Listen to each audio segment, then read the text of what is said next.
Angels for her grade 9 year, and she placed first in the grade 9-10 category of the Hector McIntosh program this year. The first time I met Malia was 2 years ago, and I thought, that is a speaker and a half. When I was judging Hector McIntosh this year, all of a sudden I see Malia up there again, and I thought, I remember her from the year before. How is she going to improve? And she did. It was amazing. Her speech tonight is the one that she did in May, and I got the proper title for it. Her mom threw me off. She threw me under the bus is what she's done. Sorry.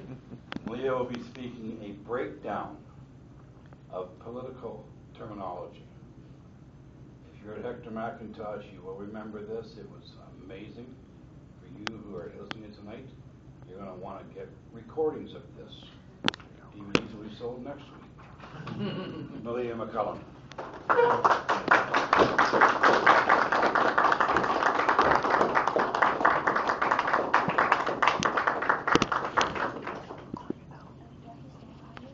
No, I can move this out of the way if you want.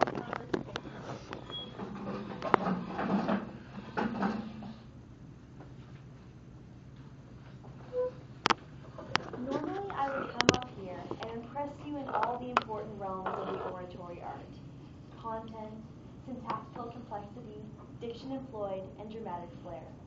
But this time, ladies and gentlemen, you're in for a special treat. This time I've put away the simplistic subjects that are usually chosen for speech topics, such as how to have fun on an airplane, and other such how-to speeches. This time, ladies and gentlemen, I'm branching out from the usual subjects chosen by 15-year-olds.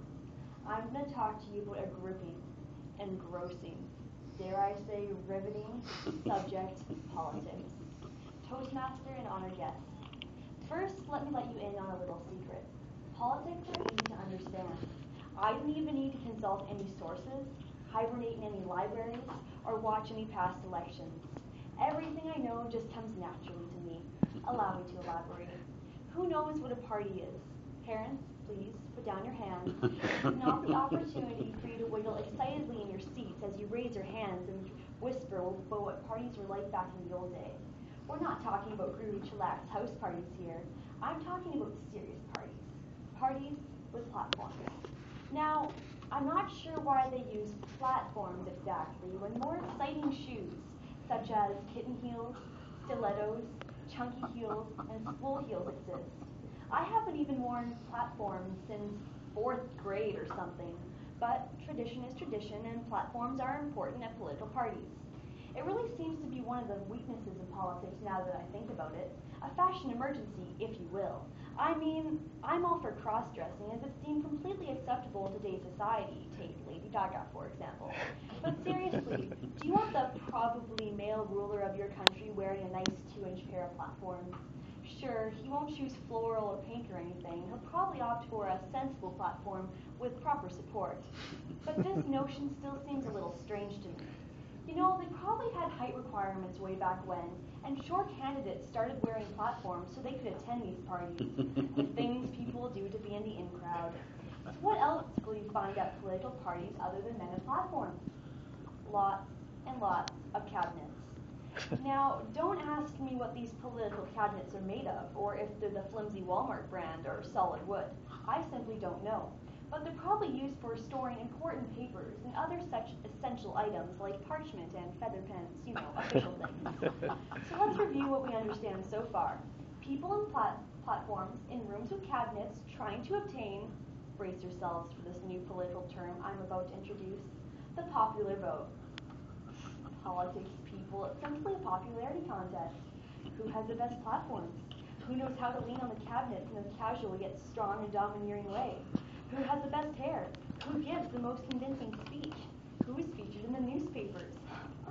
To win the popularity contest, a candidate must think of the environment, want to better the world, hope to increase literacy rates and decrease fuel prices. It's really quite simple, actually. It's pretty much a beauty pageant with ugly shoes, big words, and mustaches. I'm pretty sure Miss America's goal of world peace is a much bigger, better goal than spending a couple $10,000 in education platforms. Do we want to stop all the wars in the world, or do we want another line of platform shoes that aren't, let's face it, going to be worn by the majority of the population? Platform shoes are a thing of the past, people. Education platforms, policy platforms, justice platforms, defense platforms. Call them whatever you want. They still weren't acceptable in Paris at Fashion Week this year. You know, this whole popularity thing is so simple, in fact, that I started thinking about venturing into the fast-paced, physically taxing world of politics and political parties myself. And I'll admit, I did look up some positions that I might be qualified for. But there was a small issue. It said that candidates would run for their positions. Run. Why they would have to run is beyond me. Running in platforms is just dangerous and doesn't look all that professional. What if you twist an ankle?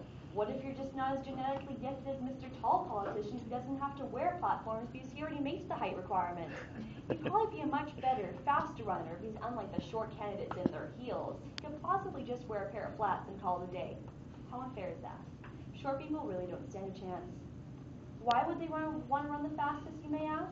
They're not trying to set any world records here. They're just trying to obtain the majority of seats. Now, because I'm genuinely interested in politics and genuinely want to pursue a life at political parties and platforms, I decided to try this whole running for seats business myself. I did, after 3 hours, manage to collect the majority of seats on our block. But my mom did get some nasty phone calls from our neighbors wanting their lawn chairs and benches back. The lady on the block even demanded that I return her moldy couch that I found hiding behind her garage. Why did she want that old thing back? I don't know. But I've learned my lesson, and when the next election is called, I'll make sure that I make some cardboard signs and nail them into their front lawn. You know, as a warning that I'll be stealing all their seats sometime soon. Why stop at my block? Why not take all the seats from everywhere in Duncan? You are a very elite group of people. You know, because you have been warned. Now you all know the next time an election is called, you can expect to see me running from the political party with lots and lots of cabinets, wearing my best pair of platforms, hoping to steal the majority of seats from all the front yards of your houses in Duncan. So make sure you bolt down those old moldy couches that you still hold dear to your heart, because I, Malia McMullen, future politician in the city of Duncan, will take them. That's awesome.